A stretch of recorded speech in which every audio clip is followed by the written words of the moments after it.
पान की है आरती, पापियों को पाप से ही तारती।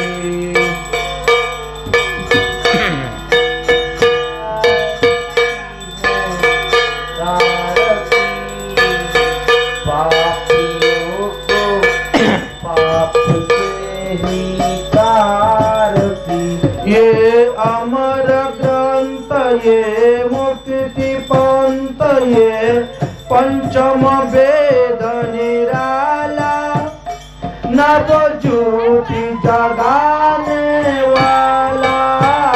ये अमर ग्रंथ, ये मुक्ति पंथ, ये पंचम वेद निराला, नव ज्योति जगाने वाला।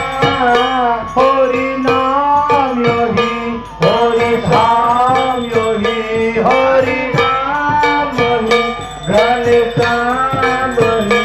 ये जगत मंगल की आरती, पापियों को पाप से ही तारती।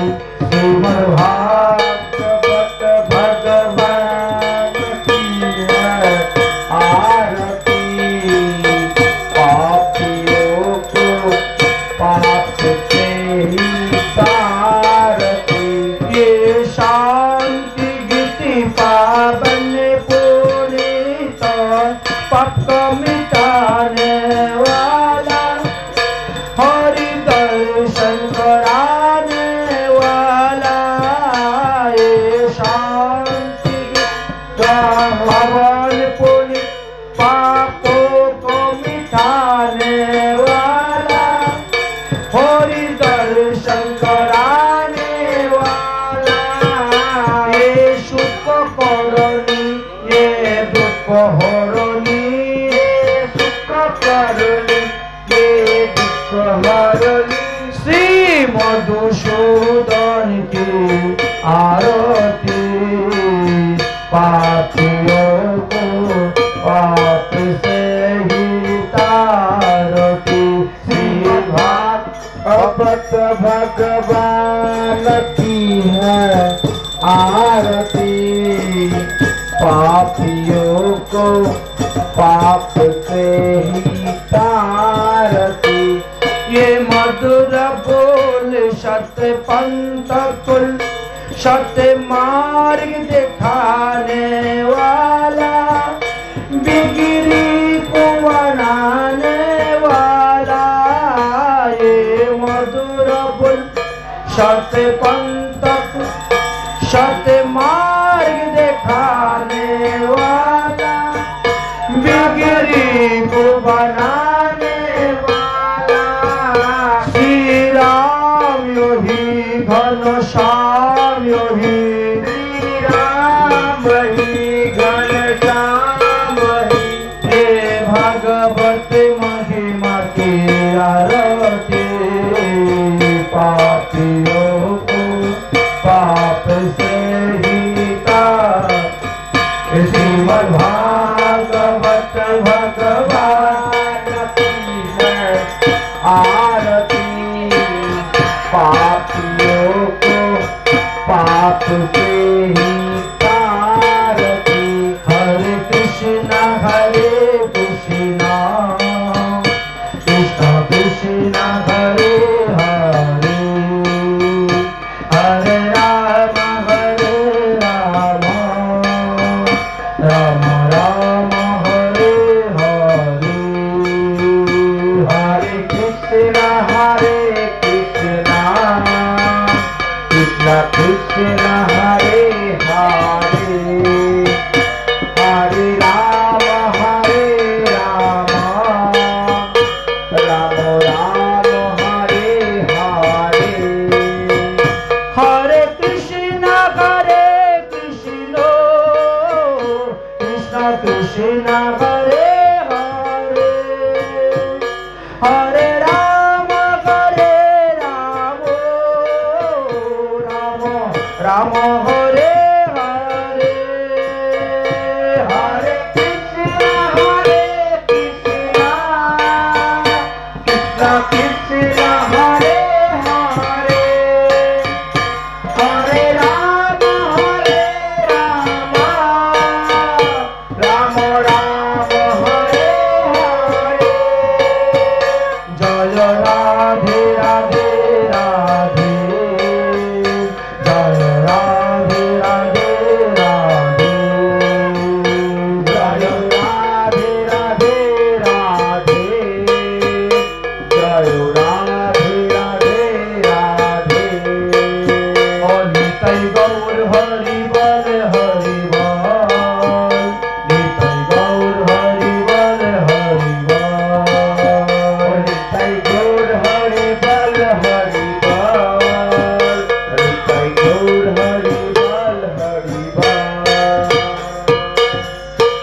भगवत् प्रसादो जस्य प्रसादान्न गति कौतुयपि ध्येयं स्तुवाम तस्य यशस्त्रिशान्तम् वन्दे गुरुति चरणारविन्दम्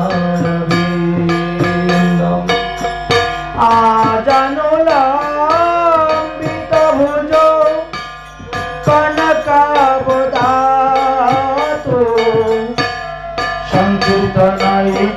संकीर्तनैकपीतरो कमलायताक्षो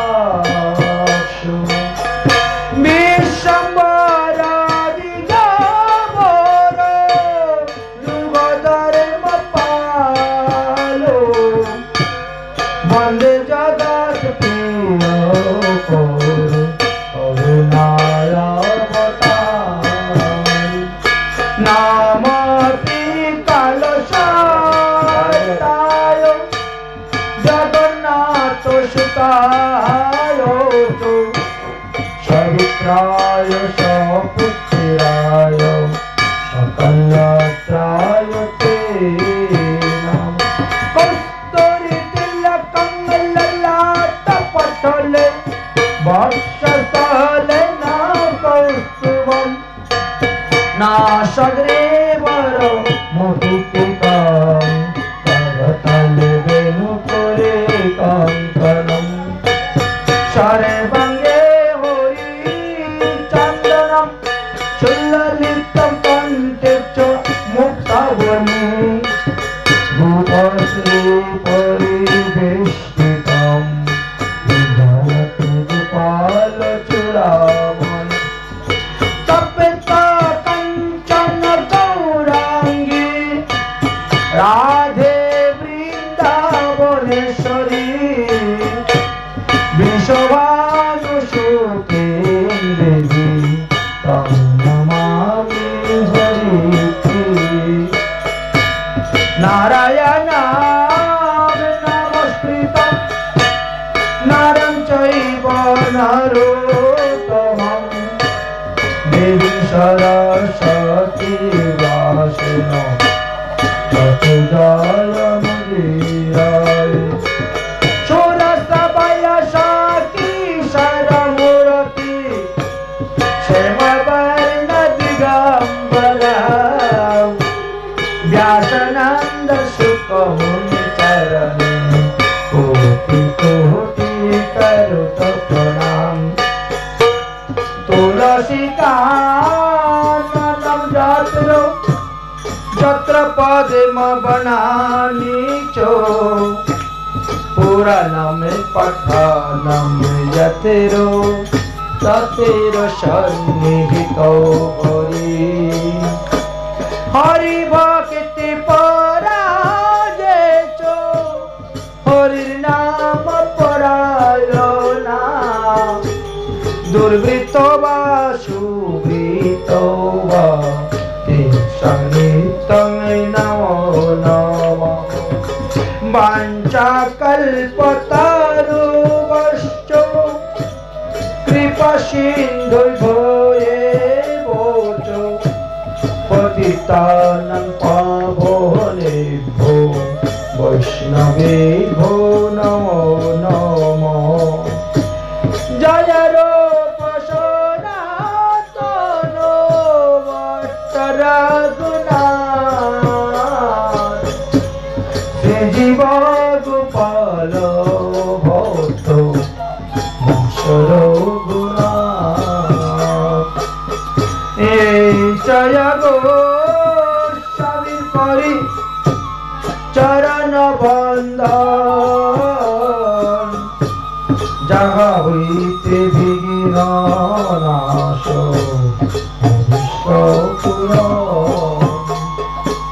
सकले श्रुता वैष्णव मतेरी बिंदेरे ओई नमस्कार कृपा करी चरण धूलि दाओ শিরেতে আমার করতাল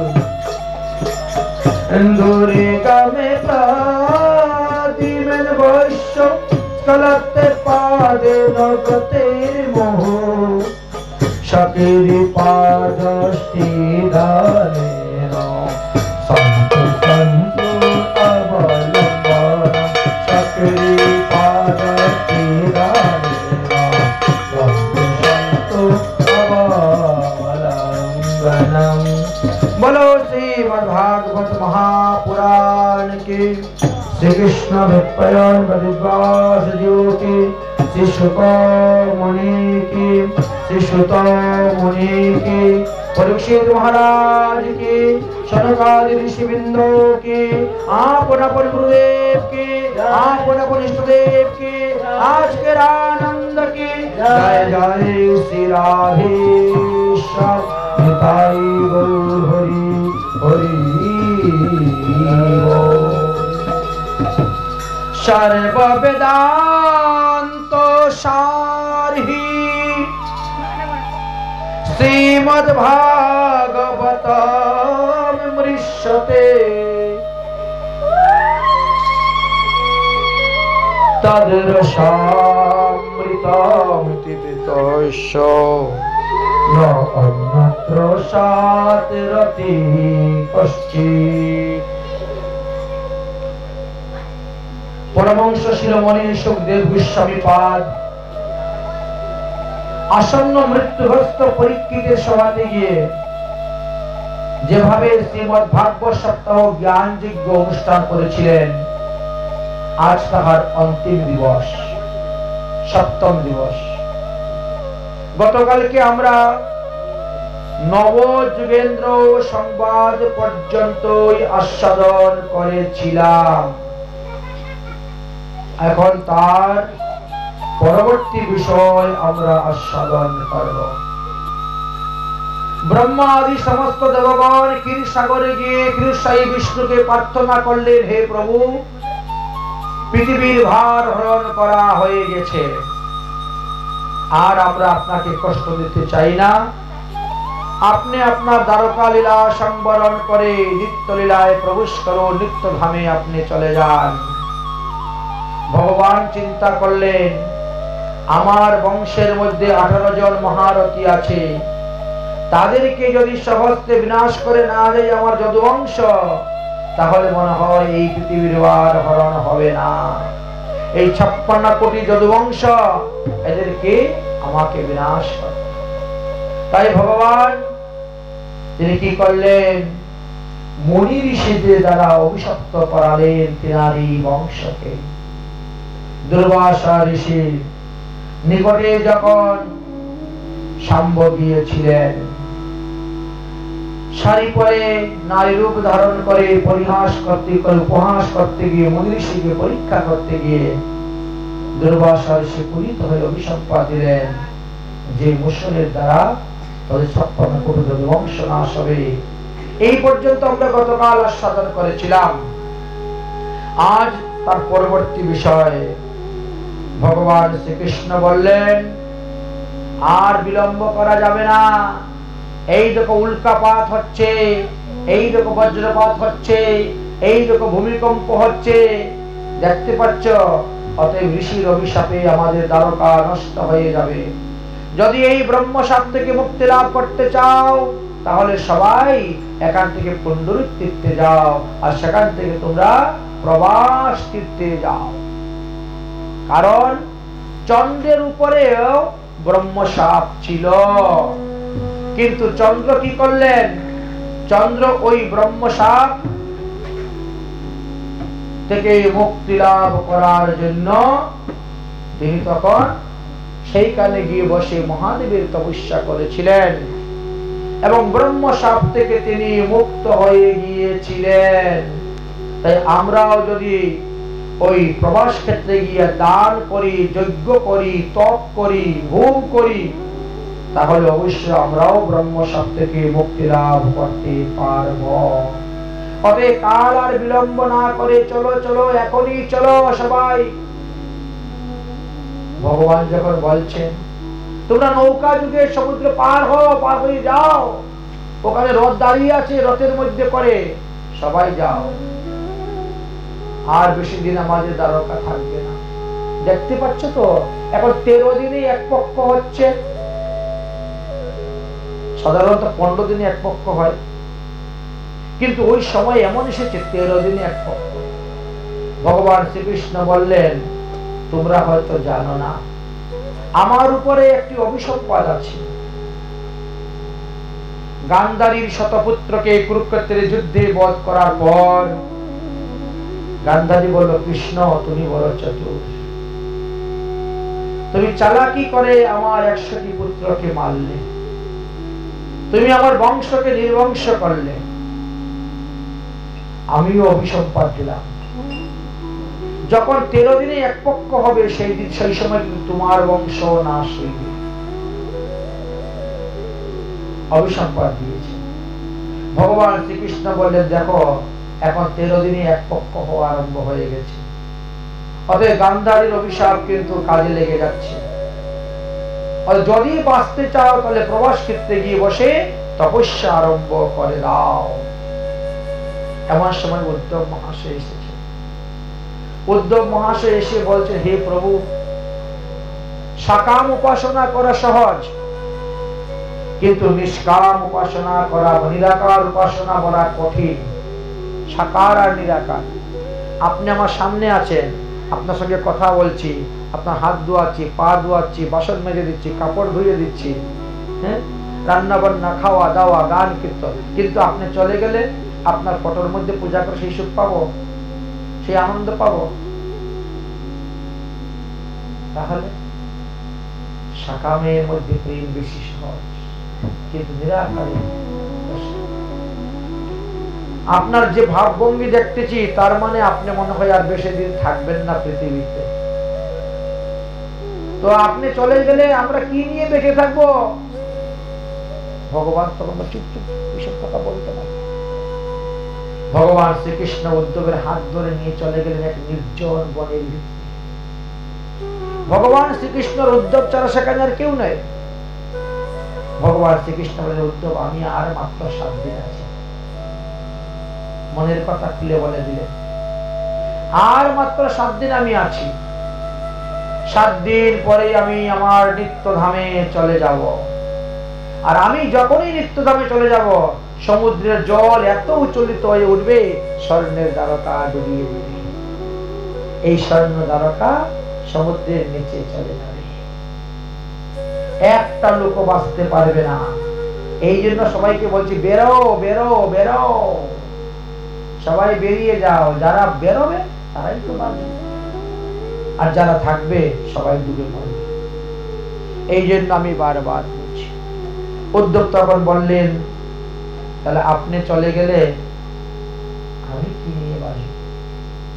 আরে তোমাকে আমি ভাগবত ধর্ম শিক্ষা দিচ্ছি, তুমি সেই ভাগবত ধর্ম যজন করো, তুমি তীর্থ ভ্রমণে চলে যাও, তুমি সন্ন্যাস গ্রহণ করো। যে ব্যক্তি সন্ন্যাস গ্রহণ করে নেয় তাকে পিণ্ডদান করতে হয় না, তার শ্রাদ্ধ করতে হয় না, তার অন্ত্যেষ্টি ক্রিয়ার প্রয়োজন হয় না, সে এমনি মুক্তি লাভ করতে পারে। এই সন্ন্যাস। উদ্ধব বলেছেন, আমার মতো বিষয় আসক্ত জীবের দ্বারা কি সন্ন্যাস নেওয়া সম্ভব? সন্ন্যাস কোনো চাট্টিকারি কথা নয়। হ্যাঁ, ব্রহ্মচর্য, গৃহস্থ, বানপ্রস্থ, সন্ন্যাস, অধিকারটা কতটুকু? এই অধিকার লাভ করাটা আমার মতো বিষয়ী ব্যক্তির দ্বারা সম্ভব না, আমি অযোগ্য সন্ন্যাসী। ভগবান বলছে, তুমি কি বিষয়ী? তোমার থেকে তো বিষয়ী ছিলেন আরো বেশি আমাদের পূর্বপুরুষ মহারাজ যদু। কত বড় বিষয়ী ছিলেন! সেই যদু যখন একবার তীর্থ ভ্রমণ করতে বেরোলেন, তীর্থ ভ্রমণ করতে করতে দৈব যুগে এক দত্তাত্রেয় নামক অবধূতের সঙ্গে তিনার সাক্ষাৎ হল। তিনি রথে হয়ে যাচ্ছেন, দেখেন এক গাছতলার মধ্যে এক অবধূত শুয়ে আছে, গাছের শিকড়ের মধ্যে মাথা দিয়ে।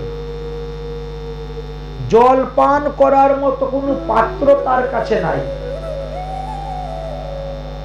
অথচ তার শরীরটা দেখলে পরে খুব স্থূল, মনে হচ্ছে সে না জানি কত খায়, কি সুখে আছে। তার কথাবার্তা এত মিষ্টি, কথার সঙ্গে সঙ্গে হাসি মাথা, মুখটা দেখলে মনে হয় যে ইনি মনে হয় পৃথিবীর মধ্যে সব থেকে বেশি সুখে আছেন, সব থেকে বেশি আনন্দে আছেন, অর্থাৎ তার কোনো কিছুর অভাব নেই, এত সুখী, এত আনন্দ। যদু মহারাজের মনে তো সন্দেহ, ব্যাপারটা কি? গাছের শিকড়ের মধ্যে মাথা দিয়ে ঘুমিয়ে আছে, জলপান করার মতো কোনো করপাত্র নাই, কিন্তু সেই ব্যক্তির মনের মধ্যে এত আনন্দ কোথা থেকে আসতেছে, এত সুখ কোথা থেকে আসতেছে? আমরা ছেলে মেয়ে, স্ত্রী পুত্র, নাতি নাতনি, বাড়ি ঘর, টাকা পয়সা, ব্যবসা বাণিজ্য সবকিছু নিয়েও তো সুখী নয়। আর অবধূতের কিছুই নাই, গাছতলায় পড়ে আছে, অথচ তার এত সুখ, এত আনন্দ, এত প্রসন্ন বদন। নেমেছে যদু মহারাজ, নেমে গিয়ে দণ্ডবত প্রণাম করছে। তিনি হাসি মাখা মুখে বলছেন, আসুন আসুন, বসুন। কি মিষ্টি ভাষায় কথা বলে স্বাগত জানাচ্ছেন। তখন বললেন, মহারাজ একটা কথা জানতে চাই, সুখের বস্তু তো আমি কিছুই আপনার কাছে দেখতে পাচ্ছি না, আনন্দ উপভোগ করার মতো কোনো বস্তু আপনার কাছে নেই, তাহলে আপনি এত সুখ, এত আনন্দ কোথা থেকে পেয়েছেন? বলবে না? তখন সেই অবধূত বললেন, বাবা আমার 24 জন গুরু আছে, 24 জন গুরুর নিকট থেকে আমি এই সমস্ত জ্ঞান লাভ করেছি, আর সেই জ্ঞানের দ্বারা আমি একটা সদা আনন্দে আছি। একজন গুরুর কাছ থেকে এতগুলা জ্ঞান পাওয়া যায় না, তাই আমি একের পর এক গুরু করতে করতে 24 জন গুরু করেছি আমার জীবনে, আর তাদের কাছ থেকে আমি যে জ্ঞান লাভ করেছি, ওই জ্ঞানের দ্বারাই আমি এখন সদা সুখী, সদা সুখী। এই ভগবত নির্বিশেষ জ্ঞান আমি শিখেছি। আচ্ছা, তাহলে আপনার প্রথম গুরুদেবকে একটু বলবেন, আপনার প্রথম গুরুদেবের কাছ থেকে আপনি কি শিক্ষা লাভ করেছেন? বললেন যে আমার প্রথম গুরুদেব হলেন এই পৃথিবী, ভূমি মাতা। এই ভূমি মা, পৃথিবী মাতা হলেন আমার সর্বপ্রথম গুরুদেব। আচ্ছা, ভূমির কাছ থেকে কি শিখেছেন? ক্ষমা। ঘুমের থেকে উঠেই দেখো সমস্ত প্রাণীগণ মলমূত্র ত্যাগ করতেছে, ঘুমের থেকে উঠে লাথি মারতেছে, কেউ লাঙ্গল দিয়ে হাল চাষ করতেছে, পৃথিবীর বুকের উপর খাদ্যশস্য উৎপাদন করতেছে, কেউ টিউবওয়েল বসাচ্ছে, কেউ কুয়া করতেছে, কেউ পুকুর করতেছে, কত অত্যাচার পৃথিবী দেবীর উপরে। কিন্তু পৃথিবী দেবী ক্ষমা জ্ঞানে সবাইকে ক্ষমা করে দিচ্ছে। তুই আমাকে কুপাচ্ছিস, যা আমি ফেটে যাবো, যা রসাতলে চলে মরে যা, তাই তো করেন না। চিন্তা করছেন কিরকম ধৈর্য। তাই যিনি সাধু হবেন, তিনাকে ক্ষমা আর ধৈর্য, এই দুটাকে তিনার জীবনের সম্বল করবেন। এই দুটাই হবে মহতের গুণ, ক্ষমা আর ধৈর্য। এই জন্য এই পৃথিবীকে আমি গুরুরূপে গ্রহণ করেছি। আচ্ছা মহারাজ, তারপরে আপনি কাকে গুরুরূপে গ্রহণ করেছেন? বলে বৃক্ষ। একই গাছের তো গুরু করেছেন? হ্যাঁ, যার কাছ থেকে এক অক্ষর শেখা যায় তিনি হলেন গুরু। বৃক্ষের থেকে কি শিখেছেন? এই ধৈর্য, ক্ষমা। কেমন করে দেখো, বৃক্ষ আমাদেরকে ফল দেয়, ফুল দেয়, জ্বালানি কাষ্ঠ দিচ্ছে, অক্সিজেন দিচ্ছে, আর আমরা বৃক্ষের উপর কিরকম অত্যাচার করি।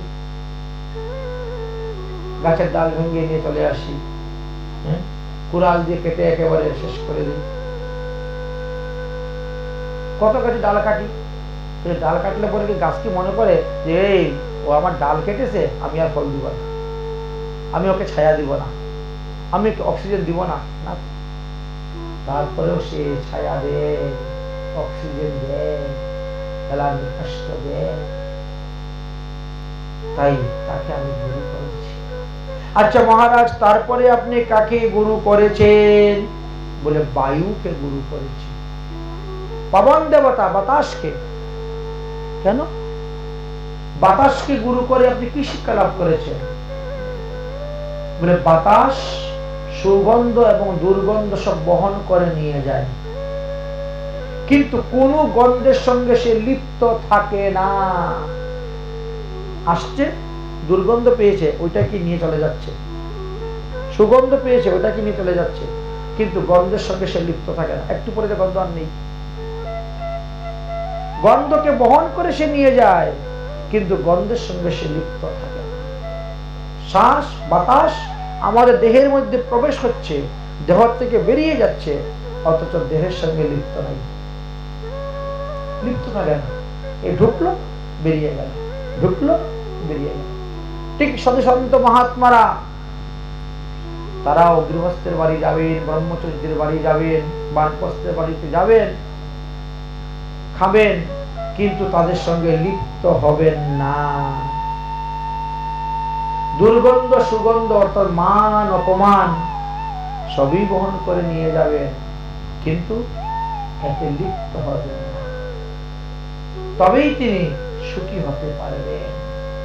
এই জন্য আমি বাতাসকে গুরু করেছি, তিনার কাছ থেকে শিখেছি। আচ্ছা মহারাজ, আপনার তৃতীয় গুরুদেব কে? আকাশ। আকাশের কাছ থেকে আপনি কি শিখেছেন? অখণ্ডতা, অপরিচ্ছন্নতা।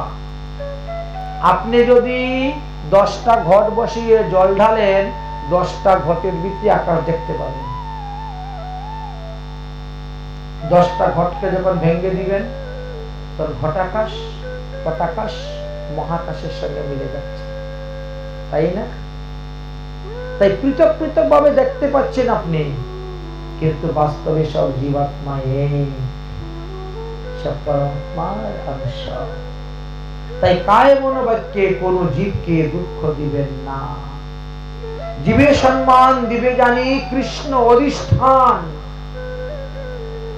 প্রতিটা জীবকে সম্মান প্রদর্শন। এই শিক্ষাটা আমি আকাশ থেকে লাভ করেছি, অপরিচ্ছন্নতা, অখণ্ডতা, এই শিক্ষা। আচ্ছা মহারাজ, তারপরে আপনার গুরুদেবকে? বলে জল। জলকে গুরু করেছে? বলে হ্যাঁ। জলের ধর্ম কি? শীতলতা। আপনি যতই গরম করুন না কেন, একটু পরে জল ঠান্ডা হয়ে যাবে, তার ধর্ম এটা।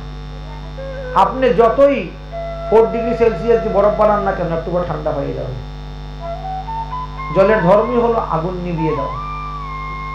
সে যে অবস্থায়, গরম জল হইলো আগুন নিভাবে, ঠান্ডা জল হইলো আগুন নিভাবে, বরফ হইলো আগুন নিভাবে। জল মানুষকে পবিত্র করে। মানুষ অপবিত্র হইলে পরে জলে গিয়ে স্নান করে, স্নান করে পবিত্র হয়। তাহলে জল মানুষকে পবিত্র করে। তাকে আমি গুরু করেছি। যারা সাধু, যারা, তারাও অসাধুদেরকে পবিত্র করবে, অশুচিদেরকে পবিত্র করবে, অবৈষ্ণবকে বৈষ্ণব করবে। সাধুরা হবে জলের মতন পবিত্র। তারা নিজে পবিত্র থাকবে এবং অন্যকে তারা পবিত্র করবে। আচ্ছা মহারাজ, তারপরে আপনার গুরুদেবকে? অগ্নি, আগুন। আগুনকে গুরু করবেন? হ্যাঁ, আগুনের কাছ থেকে শিক্ষার অনেক আছে। সেটা কি? তেজীয় সাংন বিষয় ব্রহ্মজতা সর্বভুক্ষ। আগুনের তেজ আছে, এই জন্য আগুন সবকিছু পুরালেও সে শুদ্ধ থাকে তেজের কারণে। ঠিক তেমনি ভাবে যিনি সাধু হবেন, তিনার ভজনের তেজ থাকবে। ভজনের প্রভাবের দ্বারা তিনি শুদ্ধ থাকবেন, বুঝেছেন? ভজনের দ্বারা তিনি দেহকে পবিত্র রাখবেন, দেহকে 10 জায়গায় যাবেন, 10 জায়গায় খাবেন, কিন্তু ভজনের মাধ্যমে সব শেষ। দেহকে শুদ্ধ এবং পবিত্র রেখে। এই জন্য আমি অগ্নিকে কাছ থেকে শিখেছি যে সাধু, ভজন শক্তি বৃদ্ধি করো, তেজ বৃদ্ধি করো, তাহলে মহাদেব যেমন বিষকে হজম করে নিয়েছেন, আপনিও কিন্তু গৃহস্থের অন্ন খেলেও হজম করতে পারবেন। ভজন ত্যাগ, এই জন্য আমি তাকে গুরু করেছি। আচ্ছা, তারপরে আপনি কাকে গুরু করেছেন? সূর্যদেবকে। আচ্ছা, সূর্য ভগবানের কাছ থেকে কি শিক্ষা লাভ করেছেন? দেখেন সূর্যদেব কি করে, গ্রীষ্মকালে তিনার উত্তপ্ত তাপের দ্বারা পৃথিবী থেকে সমস্ত জল শোষণ করে নিয়ে যায়, নিয়ে সৌরমণ্ডলে রেখে দিচ্ছে। আবার যথা সময়ে তিনি পৃথিবীতে আবার বৃষ্টি রূপে সেই জল দিয়ে দিচ্ছেন। সূর্যদেব কিন্তু তার কাছে রাখেন। ঠিক তেমনি সাধু শান্ত মহাত্মা যারা হবেন, তারা শিষ্য বাড়ি যাবেন, 10 জায়গায় যাবেন, অনুষ্ঠান করবেন, উৎসব করবেন, দান দক্ষিণা নিবেন, সূর্যের মতো শোষণ করে নিয়ে আসবেন। আবার যথা সময়ে তিনি আবার ওইগুলো দান করবেন। এই যে সাধু শান্ত মহাত্মারা কি করে, তারা আবার উৎসব অনুষ্ঠানের মাধ্যমে ওই দানের মাল নিয়ে আবার দান করে দেয় সবাই, নিজেদের জন্য, খাওয়ার জন্য, থাকার জন্য। কারণ তারা কার জন্য রাখবে? একটা গৃহস্থের চিন্তা আছে, আমার ছেলে আছে, মেয়ে আছে, নাতি আছে, পুতি আছে। সাধুদের কি আছে? নাই ছেলে, নাই মেয়ে, নাই স্ত্রী, নাই কিছু। তো আমি কার জন্য এত হাই হাই করে দক্ষের ঝঞ্ঝ সংগ্রহ করে রাখবো? তাই এদিকে আনলাম, ওইদিকে দিয়ে দিলাম, এদিকে আনলাম, এইদিকে দিলাম। ঘটনাটা দেখেন। তো সাধুরা কেন গৃহস্থদের কাছে নিজে না নিলেই পারতো? বলে না নিলে গৃহস্থর এই টাকাটা অপব্যবহার করবে, দুর্ব্যবহার করবে। বুঝেছেন? আপনি কোন একটা ব্যক্তিকে একটা তুলসীর মালা দেন, 3 দিন পরবে না, ফেলে রেখে দিন, সিল দেওয়ার গলায় দিবে না।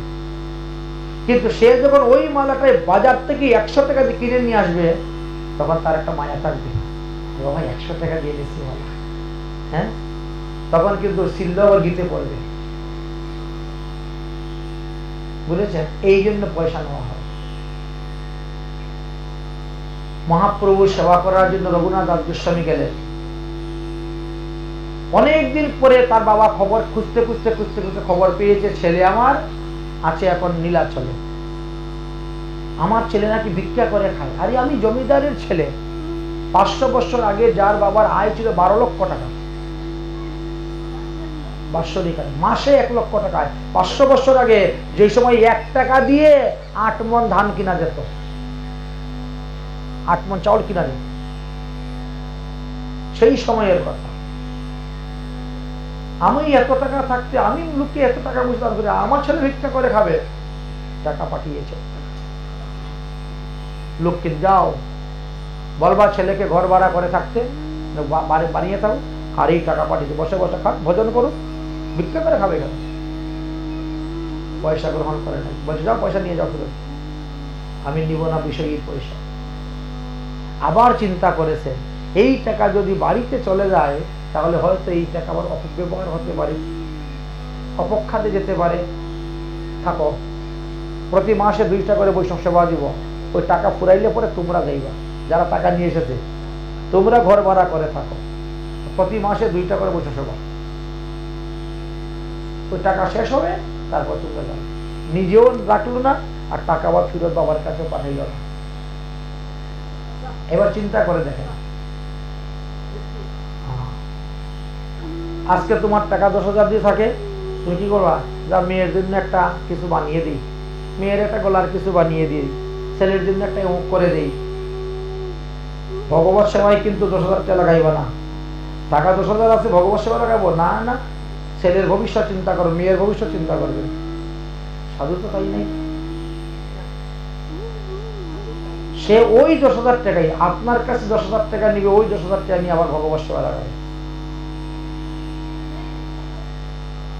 বলেছেন? কিন্তু আপনার কাছে ওই 10,000 টাকা থাকলে আপনি ওই টাকা সৎ কাজে লাগাবেন না, আপনি অসৎ কাজে লাগাই দিবেন। আপনি মনে করতেন সৎ, কিন্তু সেটা অসত্যে রূপান্তরিত হয়ে যাবে। আপনি মনে করতেছেন ধর্ম, আমার ছেলেকে আমি টাকা 10,000 দিব, ধর্ম না। আমার ছেলে একটা মোবাইল কিনবে, হ্যাঁ, তারা আগে মোবাইল দেখবে, এই করবে সেই করবে, ধর্ম থেকে তো অধর্ম হয়ে যেতে পারে। উদাহরণস্বরূপ এগুলা।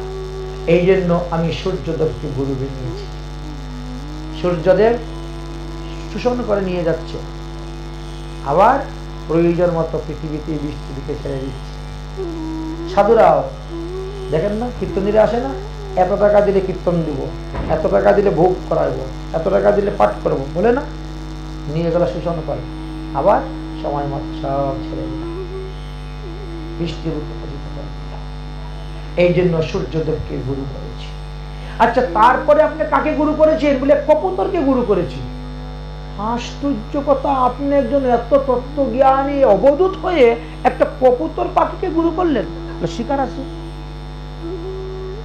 কবুতরের কাছে শিকার আছে বলে তাকে গুরু করেছি। আচ্ছা বলেন তো আপনি কি শিখেছেন? বলে দেখো, এক কবুতর একটা গাছের মধ্যে ঘর বানিয়েছে।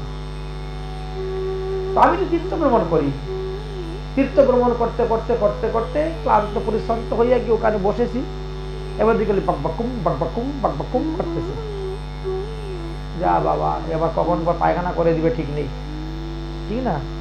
তো আমি ওই গাছ থেকে আবার আরেকটা গাছের নিচে গিয়ে বসেছি। ওর বাসা এখানে, ঘর এখানে, ঘুরতেছে বাকবাকুম করে, যা ওখানে বসে। একটু পরে একেবারে কাল বৈশাখী ঝড় শুরু হয়ে গেছে। কোথার থেকে উড়ে উড়ে এক কবুতরী এসেছে। কবুতরটা পুরুষ, একটা কবুতরী কোথার থেকে উড়ে এসে ওই গাছের মধ্যে বসেছে। তো উড়ে এসে জুড়ে বসলো। কিন্তু আমাদের জীবনে তাই হচ্ছে, উড়ে এসে জুড়ে বসলো। আচ্ছা, এখন আমি তো আর কবুতরের কথা বুঝি না, এখন তারা এ বলে বকবকুম, ও বলে বকবকুম, কি জানি কথা বলে ওরা। মা কথা বলতে বলতে দেখি ঝড় বৃষ্টি শেষ হইলো, তাদের মধ্যেও দেখি ভালোবাসা দুজনের মধ্যে হয়ে গেল, প্রণয়। এমন মিল হয়ে গেছে, এখন একজনের ছাড়া আরেকজন খেতে যায় না, একজন ছাড়া আরেকজন ঘুমাতে যায় না, একজন ছাড়া আরেকজন ঘুরতে যায় না। বারে বাহ, ভগবানের সৃষ্টি জীবের কি লীলা দেখি তো।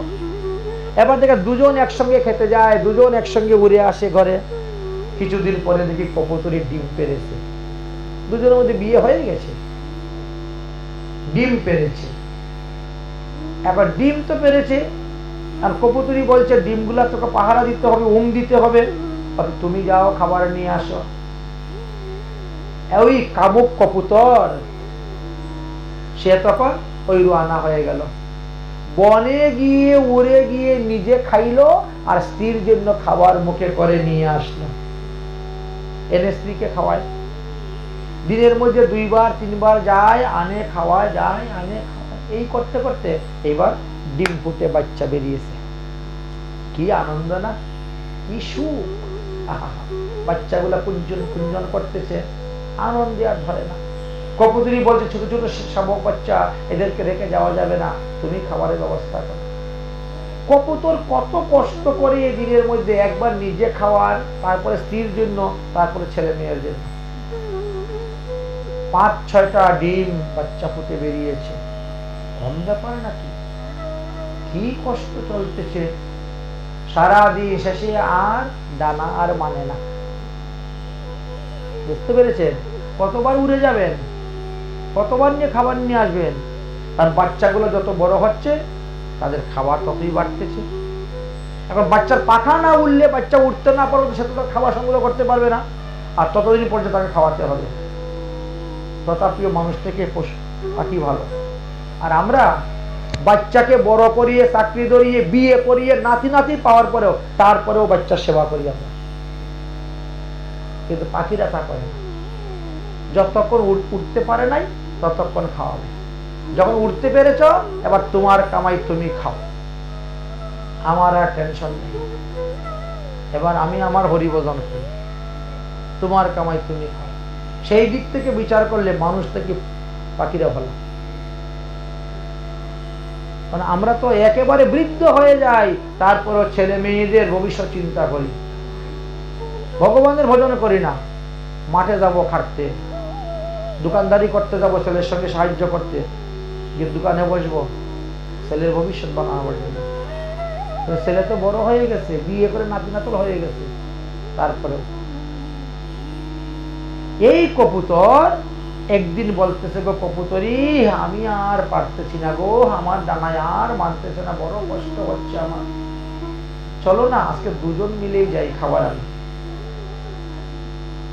বলে টলে বাচ্চাদেরকে বলছে, এই তোরা কিন্তু ঘর থেকে বেরিস না, আমরা না আসা পর্যন্ত, আমরা যাচ্ছি খাবার আনি। বলে স্বামী স্ত্রী দুজন চলে গেছে খাবার আনার জন্য, কবুতর কবুতরি। এমন সময় এক ব্যাধ এসেছে, ব্যাধ পাখি ধরার জন্য এসে গাছের নিচে শুনতে পাচ্ছে পাখির ডাক, এই গাছের কুড়োলের মধ্যে পাখির বাসা আছে।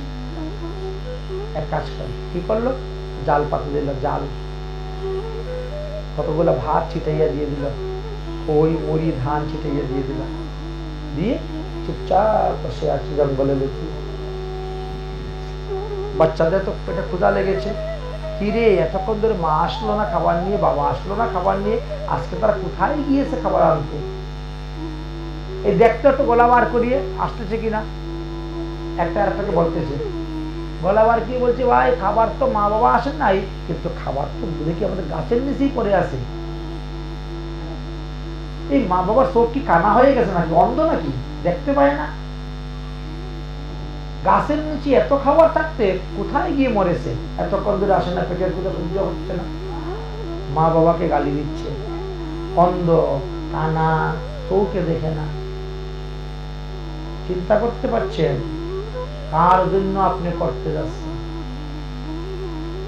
চল চল চল আমরা গিয়ে খাই বলেই উপর থেকে গাছ থেকে উঠতে তো পারে না, এখনো তো উড়া শিখে নাই, একটু একটু পাখার ইয়ে হয়েছে, ওই লাভ দিয়ে পড়ে গেছে। খাবে কি, লেগে গেছে, কত আঠা জাতীয় জাল। এখন হাত ছুটাতে গেলে পা ছুটাতে পারে না, পা ছুটাতে গেলে হাত ছুটাতে পারে না, চিউ মিউ করা শুরু করতে, একটা একটা করে সবগুলো লেগে গেছে। কবুতরি যখন উড়ে এসেছেন, উড়ে এসে দেখে বলছেন, আমার তীব্র সাধনের সংসার নষ্ট হয়ে গেল গো, আমার ছেলে মেয়েদেরকে সব ধরে নিয়ে চলে যাচ্ছে বিয়া, আমার ছেলে মেয়ে যদি নাই বাঁচলো নাই থাকলো তো আমি বেঁচে কি লাভ? এই বলে আমি জীবিত থাকতে আমার ছেলে কষ্ট পাবে, আমি গিয়ে এখনই মুক্ত করবো বলে গিয়ে লাভ দিয়ে নেমেছে, ছেলেকে ছুটিয়ে আসবে, মেয়েকে ছাড়িয়ে আসবে, ও নিজে লেগে গেল, নিজেই লেগে গেল। তার মৃত্যুর কারণ কি? আসক্তি না? ছেলে মরে গেছে, মেয়ে মরে গেছে, মরে যাক, স্বামী তো আছে, আরেকটা ছেলে জন্ম দিয়ে দিব, কিন্তু সেই চিন্তা। স্বামীটা আরো বোকা, সে কি করে, আহারে আমার স্ত্রী চলে গেল, আমার ছেলে চলে গেল, আমার মেয়ে চলে গেল, তা আমার বেঁচে থেকে আর কি লাভ, অতএব আমি যাব তাদেরকে মুক্ত করার জন্য। সে গেল, সেও লেগে গেল, বিয়ার সবাইকে গুছিয়ে এনে চলে গেল। এই কবুতরের মৃত্যুর কারণ কি? আসক্তি। তোমার যদি আসক্তি না থাকতো তোমার মৃত্যু, তোমার জীবনে আরো কত কবুতরই আসবে, ঠিক আছে নাকি? এক কবুতর মরে গেছে আরেক কবুতরই আসবে, এক বাচ্চা মরে গেছে আরেক বাচ্চা আসবে, কিন্তু আসক্তির কারণে তোমাকে অকালে মরতে হবে। তাই সাধু সন্ত মহাত্মা যারা হবেন তারা কখনো কোনো কিছুতে আসক্তি থাকবে, যার প্রতি আপনার আসক্তি হবে তার থেকে আপনার পতন, আপনার মৃত্যু। এই জন্য আমি একা বিচরণ করি, একা ঘুরে বেড়াই, আমার সঙ্গে কাউকে রাখি না। অবধূত বলছি, মনের সুখে তীর্থ ভ্রমণ করতেছি, এই জন্য এই কবুতরকে আমি গুরু করেছিলাম। অতিরিক্ত আসক্তির সহিত যদি কেউ ভালোবাসে তাহলে সেই মানুষের এই কবুতরের মতনই দুরবস্থা হবে। আচ্ছা মহারাজ, তারপরে আপনি কাকে গুরু করেছেন? অজগর সর্পকে। কি অজগর সর্প গুরু করেছেন? হ্যাঁ, কেন? বলে অজগর সর্প খাওয়ার জন্য দৌড়াদৌড়ি করে না। শুনেছেন কখনো অজগর সর্প খাওয়ার জন্য দৌড়ে? এক জায়গার মধ্যে বসে থাকবে, সামনে খাবার পেল, একেবারে গলা পর্যন্ত খেয়ে নিল। 6 মাস আর তার খাওয়ার চিন্তা নাই, একবার খাইলে 6 মাস পরে আবার দেখবে খাবার কোথায় আছে। সাধু শান্ত মহাত্মারা যদি খালি খাবারের জন্য দৌড়াদৌড়ি করে, তাহলে ভগবান পদপদ্ম লাভ হবে না, ভগবান পদপদ্ম লাভ হবে না, ভগবান পদপদ্ম লাভ হবে না। ভগবান পদপদ্ম লাভ করতে গেলে আহারকে সংযম করতে হবে। যখন যাহা পাওয়া যাবে তা দিয়ে ক্ষুধা নিবৃত্তি করতে, অর্থাৎ বেঁচে থাকার জন্য খাওয়া, খাওয়ার জন্য বেঁচে থাকা নয়। আজকালকে অধিকাংশ লোক খাওয়ার জন্য বেঁচে থাকে। নাতি বিয়ে করবে, নাতি বউ আসবে, তার হাতে খাবো, তারপরে মরবো। তাহলে খাবারের জন্য বেঁচে আছে না? আর আমাদের হলো বেঁচে থাকার জন্য খাবার। যখন যা পাওয়া যাবে ভগবানের প্রসাদ, একটু খেয়ে নাও, শরীরটা চলতে হবে, না হলে চলবে। এই জন্য আমি অজগর সাপকে গুরু করেছি। দেখবেন আমি কখনো 3 দিন না খেয়ে থাকি, কখনো বা চব্বচেষ্য লেচ্চ পেয়েও খাই, কখনো আমি স্বর্ণ থালে অন্ন খাই, আর কখনো বা কলাপাতার মধ্যে খিচুড়ি খাই। এমন এমন বড় লোকের কোটি কোটি টাকার মালিক, তার বাড়ি গেলে পরে সেই রকম আদর, গরিবের বাড়ি গেলে গরিবের মতো আদর। এই জন্য এই অজগর সর্পকে করলাম গুরু। আচ্ছা আচ্ছা, তারপরে আপনি কাকে গুরু করেছেন? সমুদ্রদেবকে। সমুদ্রকে গুরু করেছেন, কি শিখেছেন? বর্ষাকালে যতই জল ঢুকুক না কেন, সমুদ্র কিন্তু তার বেলাভূমি অতিক্রম করে যায় না। আর গ্রীষ্মকালে যতই সূর্যের কিরণ তাপ দেখ না কেন প্রখর, সমুদ্র কখনো শুকায় না, তাই না? সরিসন্ত মহাত্মারা এরকম। যতই আপনার পায়ে ধরুক, প্রণাম করুক, স্তুতি করুক, আপনি কিন্তু স্থিত হবেন না। আর আপনাকে প্রণাম নাই বা করুক, আপনি কিন্তু ক্ষুব্ধ হবেন না। তাহলেই ভজন করে যেতে পারবে। এই জন্য সমুদ্রের কাছে এই শিক্ষা লাভ করলাম বলে সমুদ্রকে আমি গুরু করলাম। আচ্ছা মহারাজ, তারপরে আপনি কাকে গুরু করেছেন? ভ্রমরকে। ভ্রমরকে গুরু করেছেন কেন? শিকার আছে, ওর কাছ থেকে আমি একটা বিদ্যা শিখেছি, একটা জ্ঞান লাভ করেছি, তাই সে আমার গুরু। কি জ্ঞান লাভ করেছেন? বলে দেখবেন, ভ্রমরকে যদি কেউ কাঠের বাক্সের মধ্যে ঢুকিয়ে রাখে, ভ্রমর কিন্তু কাঠ কেটে বেরিয়ে যাবে। দেখেছেন কখনো? আপনার কাঠে ধরেছে ভ্রমর? ভ্রমর ধরেছে কাঠে? কাঠ কাটে? এই যে কাঠগুলো কতটুকু মোটা? 2 ইঞ্চি, 1 ইঞ্চি, 2 ইঞ্চি, 1.5 ইঞ্চি, 1.5 ইঞ্চি তক্তা কেটে দেয়। এই মাথা থেকে ওই মাথা ছিদ্র করে দেয়। তাহলে ভ্রমরের মুখের মধ্যে কত ধার? সেই ভ্রমর একদিন লেগেছে তার ক্ষুধা, খাওয়ার জন্য উঠতে উঠতে উঠতে উঠতে গিয়েছে একটা পদ্ম ফুলের মধ্যে বসেছে, জলপদ্ম, বুঝলেন? জলপদ্মের মধ্যে বসেছে, বসে ওই পদ্মের মিনারের মধ্যে বসে মধু পান করতে শুরু করেছে। ফলের রস খায়, মধু পান, ফলের রস খাচ্ছে খাচ্ছে খাচ্ছে, খেতে খেতে খেতে খেতে একেবারে মত্ততা এসে গেছে। অতিরিক্ত মধু খাইলে মত্ততা এসে যায়, বুঝেছেন? এবার কি করছে? খাওয়াটা একটু বেশি হয়ে গেছে, উড়ার আর ইচ্ছা করছে, যা একটু ঘুমাই। ওই ফুলের উপরেই তিনি ঘুমিয়ে পড়লেন। কারণ আস্তে আস্তে সন্ধ্যা হয়ে গেছে, সূর্য অস্ত হয়ে গেছে, পদ্ম ফুলটাও ধীরে ধীরে বন্ধ হয়ে গিয়েছে। জলপদ্ম তো বন্ধ হয়ে গিয়েছে, পদ্ম ফুলটা বন্ধ হয়ে গেছে। তারপরে গিয়ে এই ভ্রমরের ঘুম ভেঙে গেছে। ঘুম ভেঙে গেলে সব অন্ধকার, পাপড়িগুলা সব এরকম লেগে গেছে। ও, সন্ধ্যা হয়ে গেছে। তাহলে পদ্ম ফুলের নিয়মই হলো সূর্য উদয় হবে, প্রকাশ হবে, সূর্য অস্ত হবে, আস্তে আস্তে বন্ধ হয়ে যাবে। দেখেছেন আপনারা জলপদ্ম? প্রাকৃতিক নিয়ম। ঠিক আছে, আজকে তার মধু পান করেছি আমি, তার বুকের উপরে আমি ঘুমিয়েছি ঘন্টার পর ঘন্টা, আর এখন তার পাপড়ি কেটে বেরিয়ে চলে যাব, এটা ঠিক না, বিবেকে লাগতেছে, ঠিক না? যার মধু পান করলাম, যার বুকের উপরে ঘুমাইলাম, আর এখন তার পাপড়ি কেটে চলে যাব, এটা ঠিক না। কিন্তু ভ্রমণের তো 1 মিনিটও লাগবে না, যে এত বড় কাজ কাটতে পারে, তার কাছে পদ্ম ফুলের পাপড়ি কাটা কোনো ব্যাপারই নয়। কিন্তু সততা দেখাইল, বিবেক দেখাইল, হ্যাঁ, দেখে কি বলছে, থাকি তাহলে আজকে রাত্রটা ওইখানেই ঘুমিয়ে থাকি, কাল সকালে সূর্য উদয় উঠবে, পদ্ম ফুল প্রকাশ হয়ে যাবে, আমি বেরিয়ে চলে যাব, কি দরকার তার সৌন্দর্য নষ্ট করার, তার পাপড়ি কেটে সিদ্ধ করার।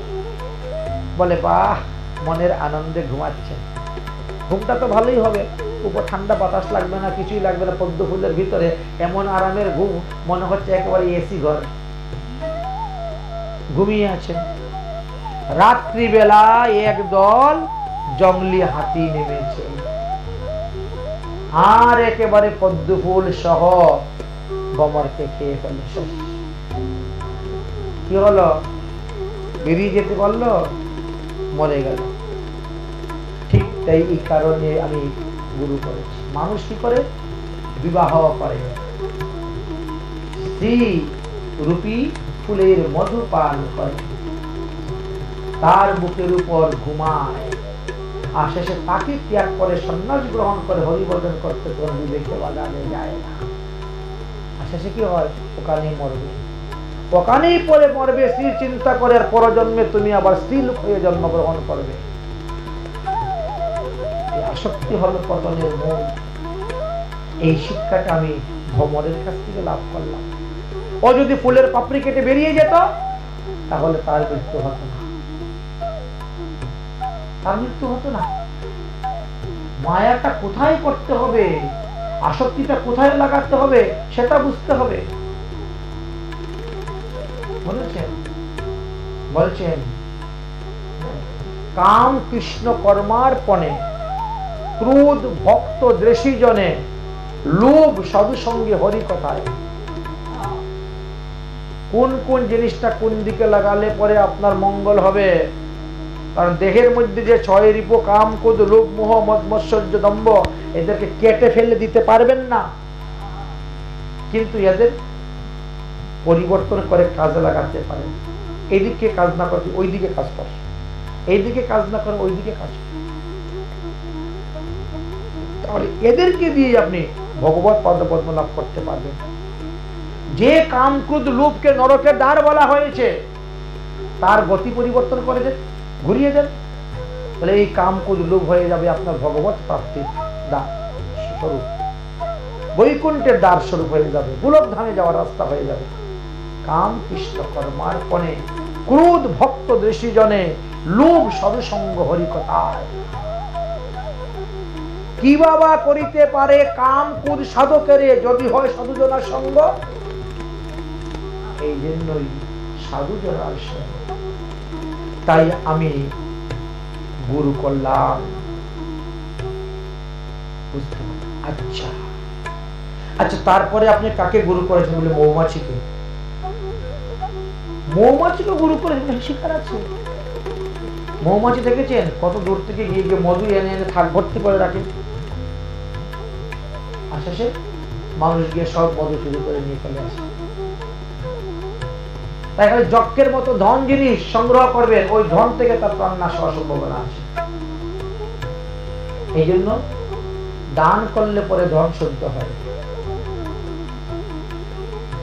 তুমি যত আয় করবে তার 10 ভাগের 1 ভাগ ভগবত চরণে দান করবে, তাহলে এই অর্থ থেকে অনর্থ উৎপন্ন হবে না। শেষে মৌমাছিকেও মরতে হয়, আর মধু অন্য লোকে নিয়ে চলে যায়।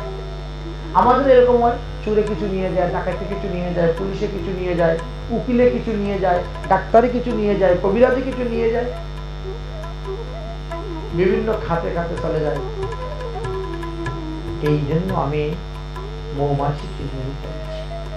আচ্ছা, তারপরে আপনি কাকে গুরু করলেন? হাতিকে গুরু করেছি। হাতির কাছ থেকে শিখেছেন? বলে হাতি বড় কামুক, এত শক্তি থাকা সত্ত্বেও তার কামকে পরাজিত করতে পারে নাই বলে সে সাধারণ মানুষের বসে এসে কামনা বাসনা পূর্তির জন্য দেখেন এত বড় হাতি একটা ক্ষুদ্র মানুষের বসে এসে মানুষ তখন তাকে পরিচালনা করে। এই জন্য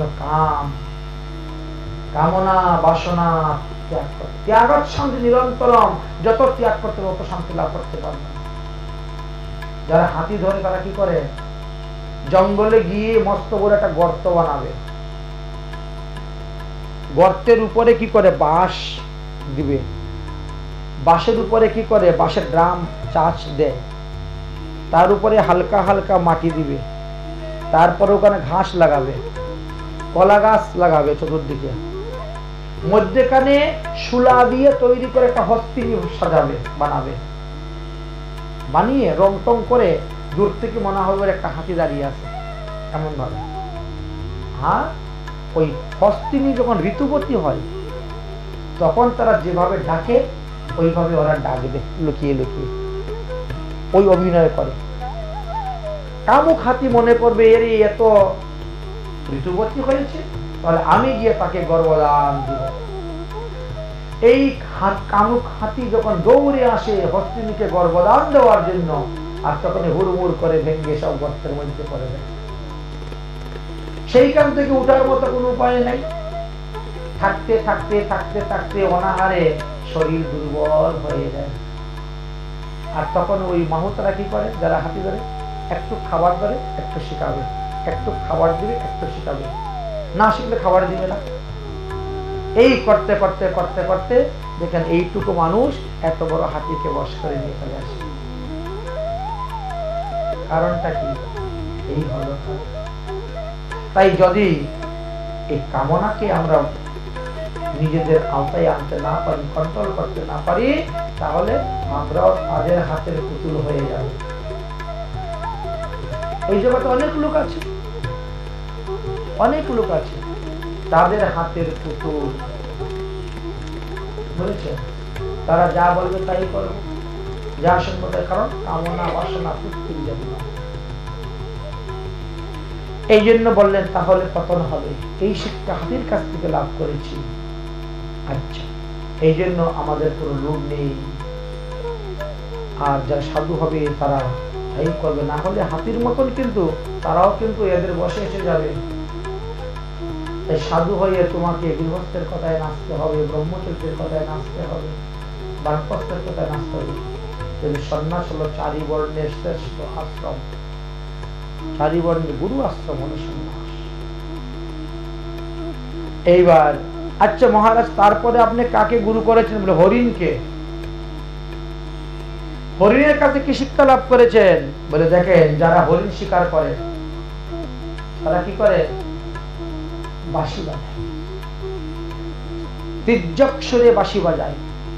হরিণের কিন্তু পেটের ভিতরে যদি গুম করে শব্দ হয় দৌড় মারে, বানি না জানি বাঘে মনে রাখতেছে, এত ভয়। কিন্তু যখন সে তির্যক সুরে বাঁশি বাজায় তখন হরিণ দাঁড়িয়ে মনে বাঁশি, এত আকর্ষণ বংশীধ্বনি।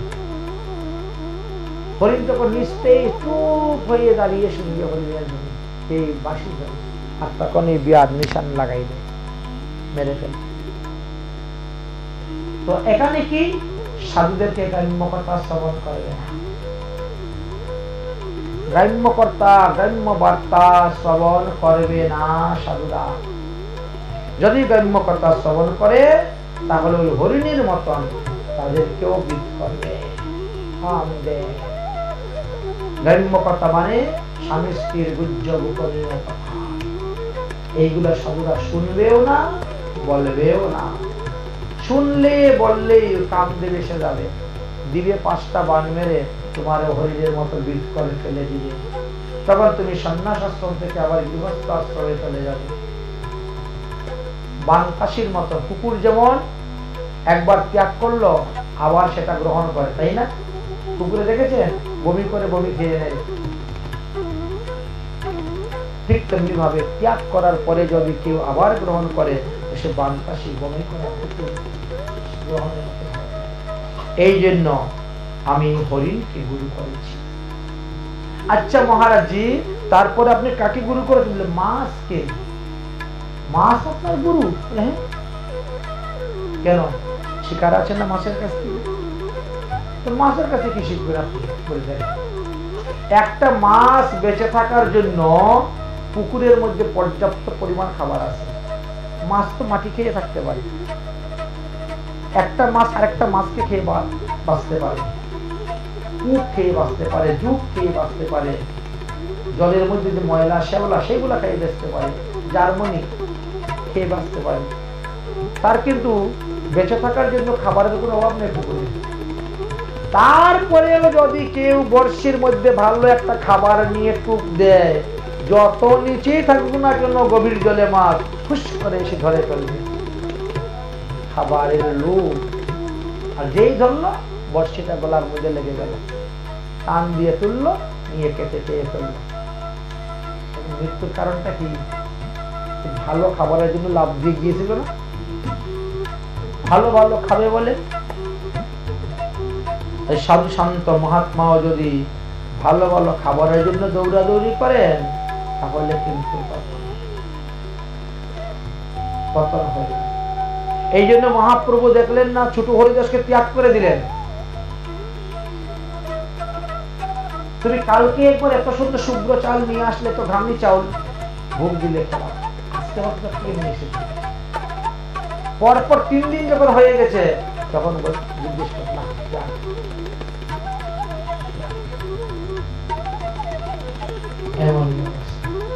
তাই ভালো খাবারের জন্য যারা ছুটাছুটি করবে তাদের কিন্তু সাধন ভজন হবে না, সকালে তাদেরকে মরতে হবে। এই জন্য মাছকে আমি গুরু করেছি। আচ্ছা মহারাজ, তারপরে আপনি কাকে গুরু করেছেন? বেশ্যাকে গুরু করেছি। মাথায় হাত দিয়ে দিয়েছেন। আপনি একজন অবধূত দত্তাত্রয়, আর আপনি বেশ্যাকে গুরু করেছেন? কেন করবো না, ওর কাছে শিকার আছে। তো কি শিখেছেন? বলে আশাহি পরম দুঃখ, নিরাশা পরম সুখ। এই শিক্ষা আমি লাভ করেছি বেশ্যার নিকট থেকে। আচ্ছা বলেন তো কিভাবে সেটা হলো?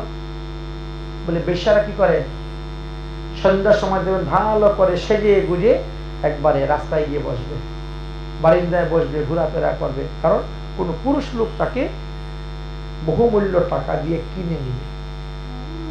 যার কারণে সন্ধ্যার সময় কোনো মন্দিরে ধূপবাতিও নাই, বাড়ি ঘরে রান্না বান্নাও নাই, খাওয়া দাওয়া নাই, অর্থের জন্য দৌড়াদৌড়ি। এই করতে করতে করতে হয়তো কোনোদিন আসলোই না, সব দিন তো আর আসে না, লোক আসলোই না, কিন্তু তার যে লালসা অর্থের লোভে, এর জন্য ঘরেও গিয়ে ঢুকে না, একটু বিশ্রামও করে না, এক কাপ চাও খায় না। যদি চা খাইতে গিয়ে যদি চলে যায় কাস্টমার, এই কাস্টমারের লোভে থাকতে থাকতে থাকতে থাকতে রাত্রি 2টা, না ঘরে গিয়ে ঘুমাচ্ছে, না বসতেছে, না রান্না করতেছে, না খাচ্ছে। এইভাবে রাত যখন 2টা হয়ে গেছে, বলছে এখন তো অনেক রাত্রি হয়ে গেছে, আর কোনো পুরুষ লোক আসবে না। এইবার গিয়ে গায়ের অলঙ্কার খুলে দিয়ে 4টা মুড়ি খেয়ে শুয়ে পড়ল, এমনি ঘুম এসে গেল। তাহলে এই যে রাত 12টা পর্যন্ত 2টা পর্যন্ত যে জেগে থেকে ঠান্ডার মধ্যে যে রাস্তায় ঘুরে বেড়ালো, এই কষ্টের কারণটা কি? আশা। আশা। এই জন্য আশাই পরম দুঃখ। যত বেশি যে আশা করবে সে তত দুঃখ পাবে। নিরাশা পরম সুখ। যখন আশা ত্যাগ করবেন তখনই আপনি শান্তি লাভ করতে পারবেন, তখন আপনার নিদ্রা এসে যাবে, ঘুম এসে যাবে, বিছনায় পড়া মাত্রে ঘুম এসে যাবে। এই জন্য আমি এই বেশ্যাকে গুরু করলাম। তাই আমার জীবনে কোনো আশা নাই, যা ভগবত ইচ্ছায়।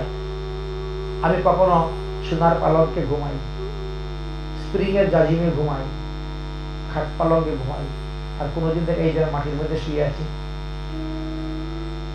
মাথার নিচে একটা বালিশ নেই, গাছের শিকড়ের মধ্যে ইটের মধ্যে মাথা দিয়ে ঘুমাই, আর কোনোদিন তো ভালো বালিশের মধ্যে উপাদানে কুল বালিশ নিয়েও ঘুমাই। যেদিন যেভাবে ভগবান ডাকেন এতেই আমি সন্তুষ্ট, এতেই আমি খুশি। কারণ এই 24 জন গুরুর কাছ থেকে শিক্ষা লাভ করেছি। 24 জন তো পূর্ণ হয় নাই, তারপরের গুরুদেব কে আপনার? বলে একটা করুর পক্ষী। করুর পক্ষীর কাছ থেকে কি শিখেছেন? যে বস্তু থেকে দেখবেন আপনার প্রাণ নাশ হবে সেই বস্তু তৎক্ষণাৎ ত্যাগ করে দিবেন। যেই বস্তু থেকে দেখবেন আপনার মান সম্মান নষ্ট হয়ে যাচ্ছে সেই বস্তু তৎক্ষণাৎ ত্যাগ করে দিবেন। কিভাবে? বলে দেখো, এক করুর পক্ষী এইটুকু, মানে ওই চড়ুই পক্ষীর মতো ছোট্ট পক্ষী। তো জঙ্গলে একটা পশু মারা গিয়েছে, তো পাখিরা তো এইসব খায়। সেই পশু মারা গিয়েছে, ওর মাংস টুকরা খেয়েছে, আরো কিছু মাংস এক টুকরা ঠোঁটের মধ্যে নিয়ে রওনা হয়ে গেছে। বাড়িতে নিয়ে রাখবে, তাহলে কালকে আর কোথায় বেরোতে হবে না, কালকে বসে বসে খাবে, এইটা তার ইচ্ছা। এইবার একটি বড় পাখি দেখতে পেয়েছে, ওর মুখের মধ্যে দেখি ভালো খাবার নিয়ে যাচ্ছে, তাহলে আমি গিয়ে সেই খাবারটাকে নিয়ে আসি। দুই পাখির মধ্যে আকাশ মার্গে যুদ্ধ চলেছে, তথাপিও খাবারটা ত্যাগ করতেছে না। আর এইভাবে করতে করতে শেষ পর্যন্ত বড় পাখির কাছে ছোট পাখি মারা গেল। আরে বাবা, তুমি যদি ওই খাবারটা ত্যাগ করে দিতে তাহলে তো তোমার মৃত্যু হতো না, কিন্তু ত্যাগ করলে না বলে সে তখন তোমাকে প্রাণে মেরে সব নিয়ে চলে গেল। তাই তাকে আমি গুরু করলাম। এই কারণেই যে বস্তু থেকে দেখবেন আপনার প্রাণ নাশ হচ্ছে সেই বস্তু ত্যাগ করে দাও, তাহলে আপনি বেঁচে যাবেন। আচ্ছা মহারাজ, তারপরে আপনি কাকে গুরু করেছেন? বলে ছোট্ট বালকদেরকে গুরু করেছি। ছোট্ট বালকের কাছ থেকে কি শিখলেন? মান অপমান। ছোট ছোট বালক যারা, তাদের কোনো মান অপমান বোধ নাই, বুঝেছেন? বাড়ি ঘরের কোনো চিন্তা নাই, খাওয়া দাওয়ারও কোনো চিন্তা নাই, ওই একা একা কথা বলবে, একা একা খেলবে, একা একা গুনগুন করবে। আচ্ছা, মা যদি কখনো এসে ধরে তাকে কিল থাপ্পড় চর মারে, দুষ্টমি করতেছে ছেলে, তারপরে মা মা মা মা বলে মাকে জড়িয়ে ধরে, ঠিক না? তার যদি মান সম্মান থাকতো, বুধ থাকতো, আমারে মারতেছে তোকে মা ডাকবো কেন রে, তাহলে তোকে মা ডাকবো না, তো করে না। তার মান সম্মান কোনো বুঝই নাই। মা তাকে মারতেছে, আবার মা মা বলি মাকে জড়িয়ে ধরতেছে। এই জন্য এই ছোট্ট বালককে আমি গুরু করলাম। সাধু-সন্ত মহাত্মারা স্বভাবটা বালকের মতন বলেছেন। যারা অপমান করতেছে তাদেরকে আবার সাধু ডাকে।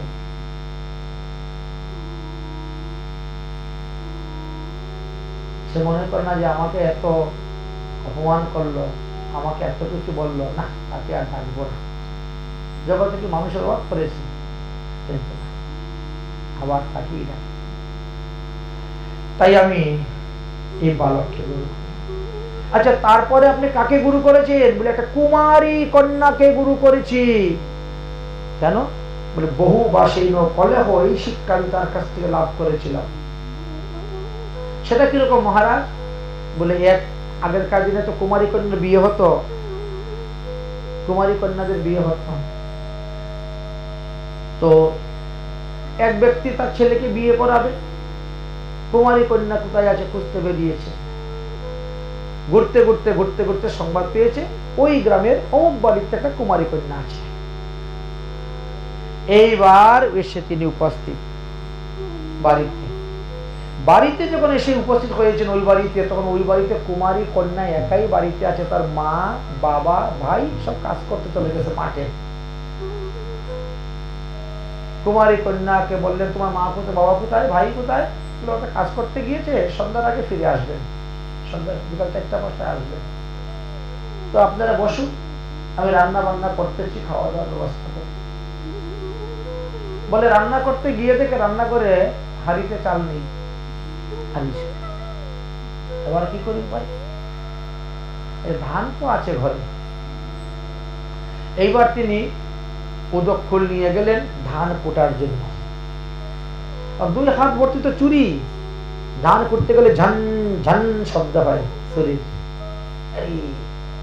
এর শুনলে পরে ওরা কি না কি ভাববে,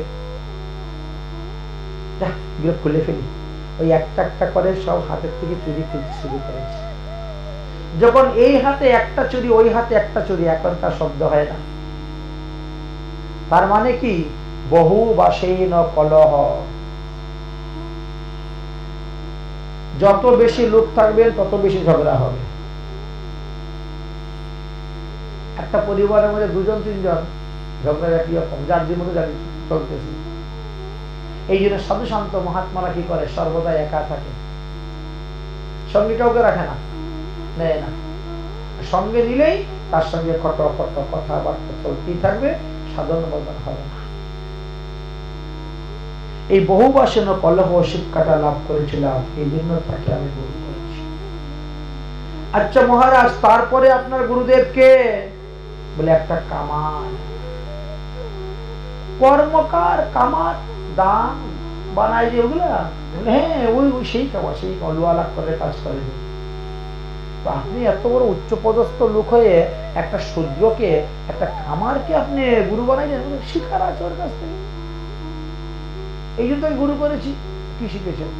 বলে একটা কামারে একটা তীর বানাচ্ছে।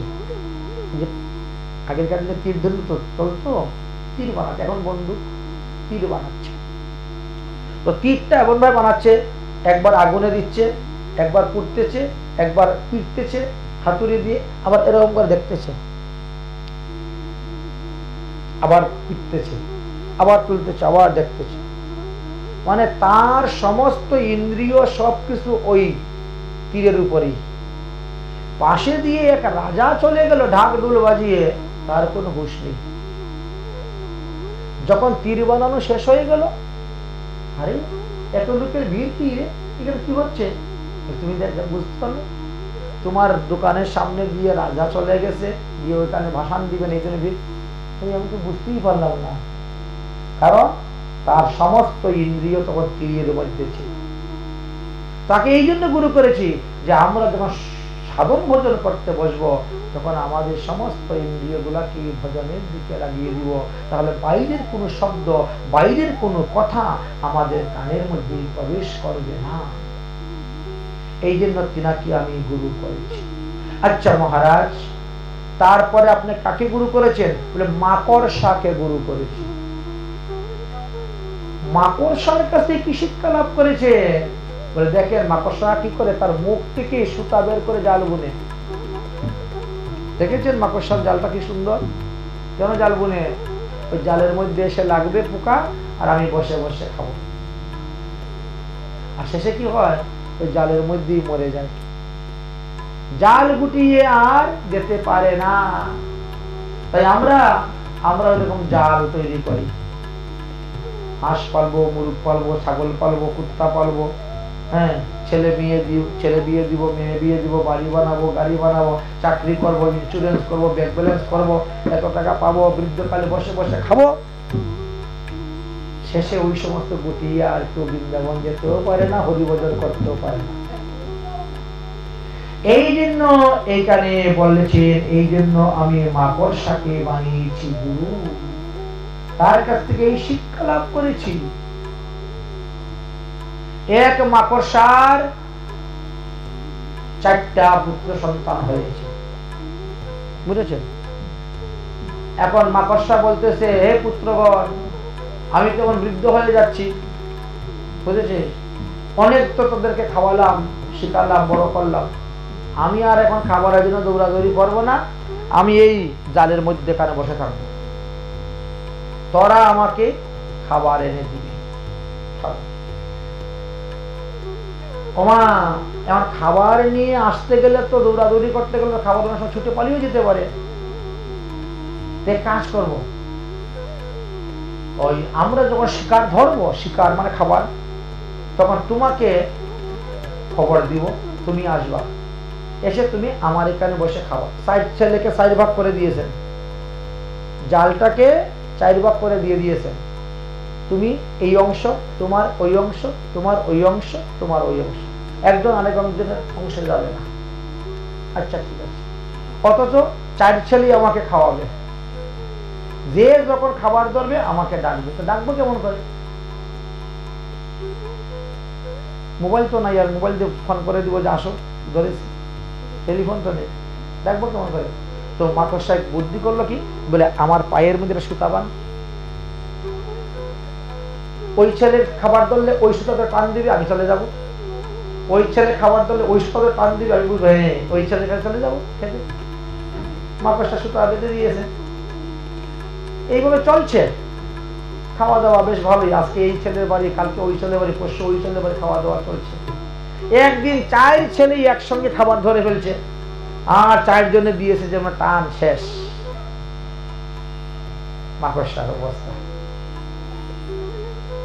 এই হয় আমাদের। এই জন্য মাকড়সাকে গুরু করেছিল। আচ্ছা মহারাজ, তারপরে আপনার শেষ গুরুদেবকে? তখন বলেন আমার শেষ গুরুদেব হলো কাঠপোকা, পুচরুঙ্গি পোকা। কথা বললেন, এই পোকার কোনো সন্তান থাকে না। যেমন ভিঙ্গি একটা কীট ধরে নিয়ে এসে কি করে, তার ঘরের ভিতরে রাখে। কীট পোকা, ওই যে মাটি দিয়ে ঘর বানায়, তোমরা কি বলো গো সেটাকে? কুমারী ঘর না? ওই যে কুমারী পোকা, কুমারী পোকার তো সন্তান নাই, কিন্তু সে অন্যের সন্তান ধরে এনে ঘরের মধ্যে বন্দি রাখে, বুঝেছেন? আর বারে বারে আসবে, গুনগুন গুনগুন করবে, আবার যাবে, গুনগুন করবে, আবার যাবে। ভিতরের পোকাটা তখন ওকে দেখে দেখে ওর চিন্তা করতে করতে করতে করতে তার পরিবর্তন হয়ে যায় শরীরের প্রকৃতির আকৃতি, সে সেই রকম পোকা হয়ে যায়। এই জন্য তাকে গুরু করেছি, সাধনে ভাবিবে যাহা, সিদ্ধ দেহে পাবে তাহা। তাই এই যে হরিনাম ভজন, গুরুদেবের দেওয়া মন্ত্র জপ, এই যে সাধন, সাধনের সময় তোমার যে ভাবনা থাকবে, তুমি কিন্তু পরবর্তী দেহ সেই রকমই পাবে। এই জন্য গুরুদেবের দেওয়া একাশ যুক্ত ভাব নিয়ে আমাদেরকে ভজন করতে হয়। তাই সর্বসঙ্গ বিনির্মত্তম সমচেতনম ভূষণাহম। এই কারণে আমি সবার সঙ্গ ত্যাগ করে একা থাকি, এই জন্য আমি মহাসুখে আছি। এইভাবে যখন যদু মহারাজ তাদের কাছ থেকে ছিলেন, তখন তিনি নিজেও তখন কৃতার্থ হয়ে গেলেন, জ্ঞান লাভ হয়ে গেল। তখন তিনি সংসার ত্যাগ করে বনে গিয়ে হরিভজন করতে পারলেন। তাই বলছি উদ্ধব, তুমি কি বিষয়ী? তোমার থেকে বড় বিষয়ী ছিলেন আমার পূর্বপুরুষ যদু। একজন সাধুর সঙ্গ করে তিনি বুঝতে পারলেন সংসার অনিত্য, ত্যাগ করে চলে গেলেন হরিভজন করতে। আর তুমি পারবে না, পারার তো কিছুই না। উদ্ধব তখন প্রশ্ন করলেন, এই যে বদ্ধ জীব আর মুক্ত জীব, এই বদ্ধ জীব এবং মুক্ত জীব চিনার উপায় কি? কিভাবে চিনা যাবে এই বদ্ধ জীবকে এবং মুক্ত জীবকে?